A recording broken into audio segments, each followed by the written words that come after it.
खलबली मच गई है, क्या कहना चाहोगे? धन्यवाद एक तो बादली हल्के की जनता का और मेरे काका ताऊओं का, मेरे भाइयों का, जिन्होंने अपने बेटे को जो इतना प्यार मान सम्मान जो दिया, मैं उनका बारंबार धन्यवाद करता हूँ। और एक चीज अक्सर मैं कहता हूँ, मैं अपने काका ताऊओं की अपनी चमड़ी की जुत्ती बनवा के पढ़ा दूं, इस बादली हल्के की जनता का मैं एहसान नहीं उतार सकता। मेरा इतना बड़ा एहसान है। और अब जो 10 साल जो कुशासन का राज रहा, 10 साल जो अपमानित हुए, 10 साल चाहिए हमारे विकास की बात थी, चाहे रोजगार की बात थी, अब वो समय आ गया है।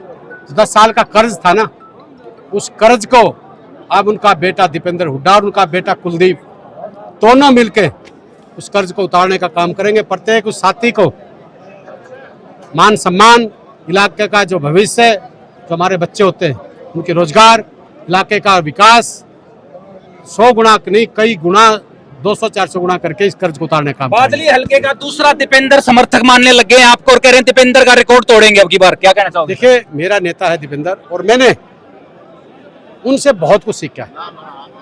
वो मेरा भाई है, भाई के साथ साथ मेरा नेता और मेरा मान अभिमान, जैसे कहते हैं ना, उनको मैं सब कुछ मानता हूँ। मैं आदर्श भी मानता हूँ, उम्र में मेरे से छोटे हैं पर मेरे नेता है।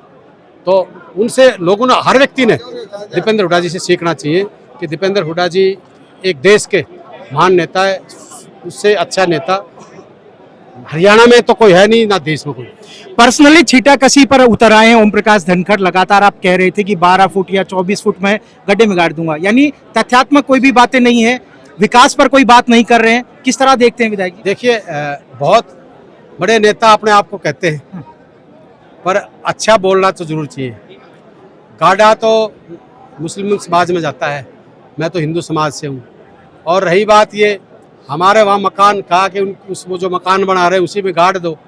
भाई मेरे काका ताऊ तो भाई रामाकांत जी, चाहे मुझे कल गाड़ दे और वो 12 फुट के 5000 फुट नीचे कर दे, उनका तो बेटा, उनका खून हूँ।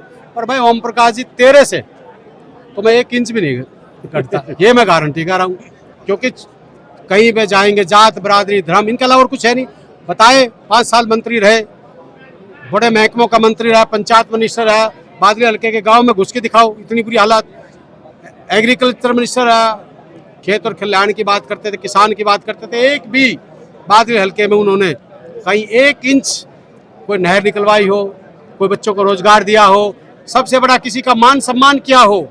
बादली हल्के की बेटी थी और हमारी बेटी थी, एक महिला कोच हमारी बेटी फतेहपुरी से थी। ओम प्रकाश जी से पूछना चाहता हूँ, पूछना उससे, हेलीकॉप्टर लैंड करके तो मुख्यमंत्री को बुला लिया रिजॉर्ट में कंप्रोमाइज खातर। अगर ऐसा हितैषी था समाज का, कौम का, इलाके का, तो उस दिन इस्तीफा फेंक के क्यों नहीं मारा? संदीप सिंह का जो तेरे हाथ में था, उस दिन वो इस्तीफा क्यों नहीं लिया? किसानों की शहादत हुई, उस दिन क्यों नहीं बोला?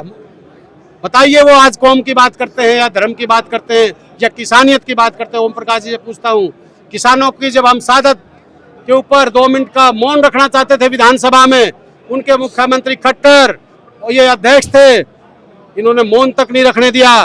बेटियों की बात थी, खिलाड़ियों की बात थी, जब खेली और खिलाड़ियों को घसीटा जा रहा था, क्यों नहीं बोले उनके बारे में एक शब्द? हाई रेजिमेंट के लिए 1.5 साल से भी ज्यादा हमारे हाई रेजिमेंट के हमारे साथी धरने पे बैठे, अहंकार के घोड़े पे सवार, एक शब्द अगर इन्होंने उनसे जाके कभी कंप्रोमाइज की बात की तो बताओ।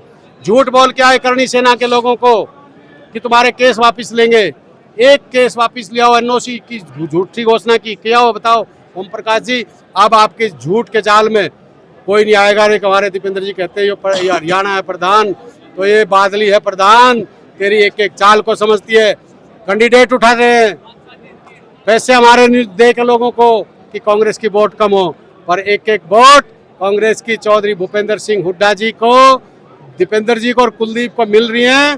और आने वाले समय में बीजेपी जा रही है, कांग्रेस आ रही है और हुड्डा साहब इस प्रदेश के मुख्यमंत्री। लोकसभा की जितनी लीड थी बादली में, क्या लगता है कि उसको बढ़ा पाएंगे जनाब आप?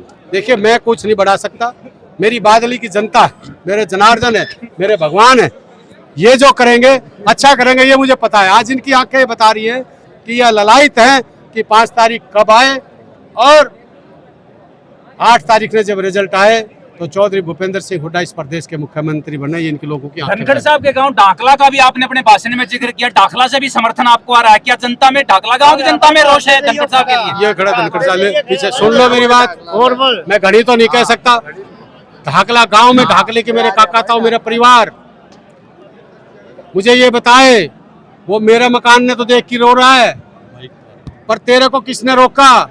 तेने गुड़गांव में महल खड़े कर लिए, होटल बना लिए, रिजॉर्ट बना लिए, बताऊंगा अभी सारी चीजें बताऊंगा, फैक्ट्रियां बताऊं, सब कुछ। अरे ढाकला जिसने तेरे को जन्म दिया, जिन लोगों ने वोट दिया, वहां पे भी एक 100 गज का प्लॉट लिया पहले, उसमें भी बैंक बना के किराए पे दे के भागा, क्योंकि लोगों का मान सम्मान नहीं करना चाहता, लोगों को प्यार नहीं देना चाहता, लोगों से बदबू आती है। आज हम सारे भाई इकट्ठे खड़े ना, देख लो भाई, में वो वोट लेगा उससे दुगनी कुलदीप को देंगे।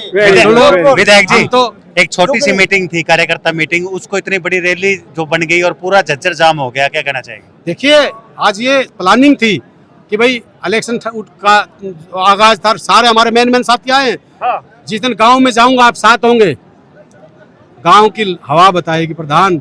जब देखना गांव में जाइयो, मेरा काका था वो का, मेरा भाइयों का जोश देखियो। अभी बहुत बहुत धन्यवाद सर। करता है। धन्यवाद आप सबका।